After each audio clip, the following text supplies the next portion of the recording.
Vamos meditar um pouco numa passagem em 1 Pedro capítulo 2, versículo 25. Muito alto. 1 Pedro 2 e 25 diz assim: porque estáveis desgarrados como ovelhas, agora, porém, vos convertestes ao pastor e bispo da vossa alma. Certamente se dirigindo ao Senhor Jesus Cristo aqui. É muito conhecida a figura de pastor, que Cristo é o nosso pastor. Ele disse explicitamente que é o nosso bom pastor. João 10, disse várias vezes. Salmo 23, o Senhor é o meu pastor, nada me faltará. Nós gostamos de aplicar para Cristo. Então, a ideia de Cristo, nosso pastor, é bem lembrada em livros, em pregações, está bem trabalhada, creio eu, na nossa mente, no nosso coração. Mas bispo, talvez não tanto. E me ocorreu, lendo esta passagem. Aliás, nós que temos o pano de fundo, ou a cultura, nascemos numa cultura católica romana, como eu, por exemplo, foi muito difícil se livrar da ideia de bispo, como sendo um bispo católico, aquela autoridade religiosa deles, que tem uma diocese, já é um cargo elevado na hierarquia católica. E aí, bispo na nossa cabeça puxa para aquela ideia, mas aí o católico se converte e se surpreende um pouco que na Bíblia, no Novo Testamento, fala bastante em bispo. Então já muda um pouco a noção, ou muito, de que bispo significa outra coisa no Novo Testamento, no sentido de que literalmente quer dizer, literalmente mesmo, olhar por cima. É a junção de duas palavras gregas que significa a junção, olhar por cima, ou seja, supervisionar. A ideia é essa, de supervisor. Então, um bispo é isto, é alguém que olha, examina, toma providências para o bem daquilo que ele está tomando conta. É uma palavra usada de uma maneira geral, não é apenas religiosa, não. Mas, no caso das Escrituras, essa palavra adquiriu o sentido aí mais técnico, de ser uma das três palavras que o Novo Testamento descreve para a mesma pessoa numa igreja, ou pessoas que estão à frente da igreja. Essas palavras, a palavra pastor, a palavra bispo e a palavra ancião ou presbítero. Presbítero é uma transliteração do grego, mas a palavra mesmo, no português mesmo seria ancião. Então, aprendemos, quando nos convertemos, começamos a estudar a Bíblia, o Novo Testamento e tal, que o bispo é aquele que pastoreia a igreja, não bem no sentido de pastor, mas no sentido de supervisionar. Então, é o supervisor da igreja. Só que a ideia, mesmo para o crente, embora já tenha se cristalizado bem a ideia de um bispo ser supervisor da igreja, mas eu não sei se a gente fala muito, eu tenho falado muito pouco, inclusive como pregador, de que eu tenho um bispo meu, pessoal, e que Cristo, além de nosso pastor, aquele que cuida de nós, como um pastor cuida das ovelhas, protege, alimenta, trata, leva a bons pastos. Como eu falei, esta figura de pastor já está bem trabalhada em nós, e já estamos bem acostumados com a ideia, Cristo é o meu pastor. Mas eu não sei quantas vezes você pensa, Cristo é o meu bispo. Talvez nunca tenha pensado, Cristo é o meu bispo. Ele não é só o bispo da igreja, como ele é, obviamente, o supremo pastor, como ele é também. Mas a ideia talvez tenha ficado muito no sentido mesmo coletivo. Um bispo é alguém que supervisiona uma coletividade. No caso, é cristão, uma igreja. Então, um bispo é alguém que toma conta de uma igreja, que supervisiona uma igreja. E é mesmo. Mas bispo da minha alma, quer dizer que minha alma tem um bispo? Tem. Um supervisor, que é Cristo.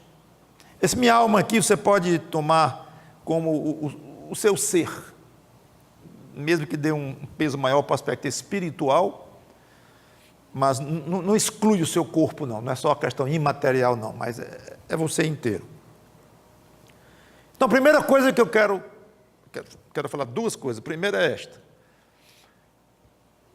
trabalhe um pouco a ideia bíblica que você, além de um pastor, você tem um bispo, um supervisor da sua alma. Deixa eu dizer de outra forma, para não dar a ideia que são duas pessoas. Aquele que é o seu pastor, o Senhor Jesus Cristo, como ele próprio disse claramente, ele também tem o papel de supervisor, aquele que vem olhar, que vem ver como é que estão as... Não é vem ver, é que tem como tarefa examinar como é que estão as coisas. Então, o supervisor de uma construção, ele está lá para olhar, para examinar, ver o que está certo, ver o que está errado, tomar providências para que o andamento daquela obra continue. Então, o supervisor, ele não só olha de cima, como literalmente é, como já falei, não somente examina e vê o que está acontecendo, mas toma providências no sentido de que, no caso, aquela obra, ou qualquer que seja a tarefa dele, ande de uma maneira normal, de uma maneira correta. Isso é um pouquinho diferente da ideia de pastor. O supervisor está em cima, olhando. Então, primeira coisa, complemente a ideia de pastor com a ideia de um supervisor da sua alma, da sua pessoa. A segunda é esta: o fato dele ser supervisor vai fazer com que ele tome algumas providências que talvez vai mexer com você, ou vão mexer com você, ou vão doer em você, que você vai estranhar um pouco, pelo fato do supervisor estar olhando, não gostando do que está vendo e tomando algumas providências. Uma babá encarregada de tomar conta de uma criança, supervisionar uma criança numa praça.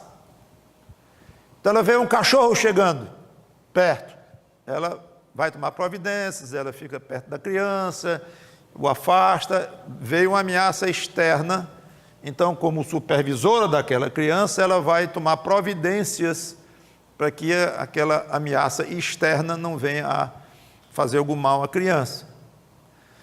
Só que muitas vezes a ameaça não é externa, a própria criança é uma ameaça para ela. Então ela pega no chão uma vareta, um pedaço de pau qualquer, pontiagudo, e a supervisora vê, a babá vê, e a criança agora é uma ameaça para ela própria. Não é uma ameaça externa, é interna.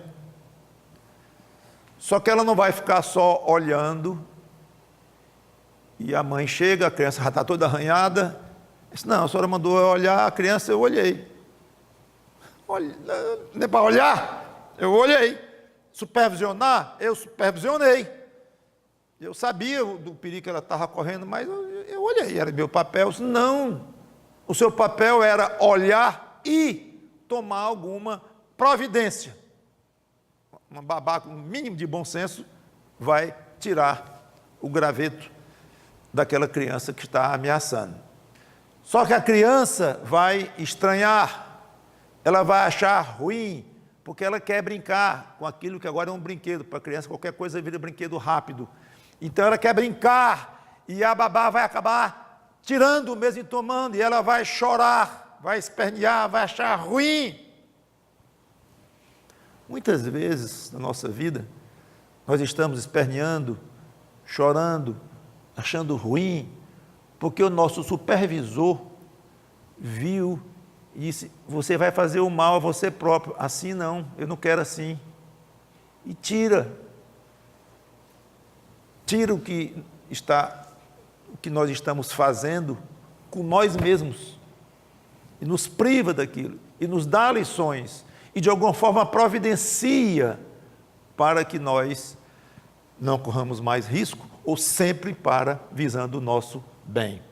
Então a ideia de supervisor, que algumas Bíblias, algumas versões têm guardião, em inglês tem a palavra guardião, em inglês, ideia de guardar, de proteger, de fato. Mas, indo um pouco mais além, essa proteção que o supervisor faz sobre nós, vai fazer com que ele interfira em nós.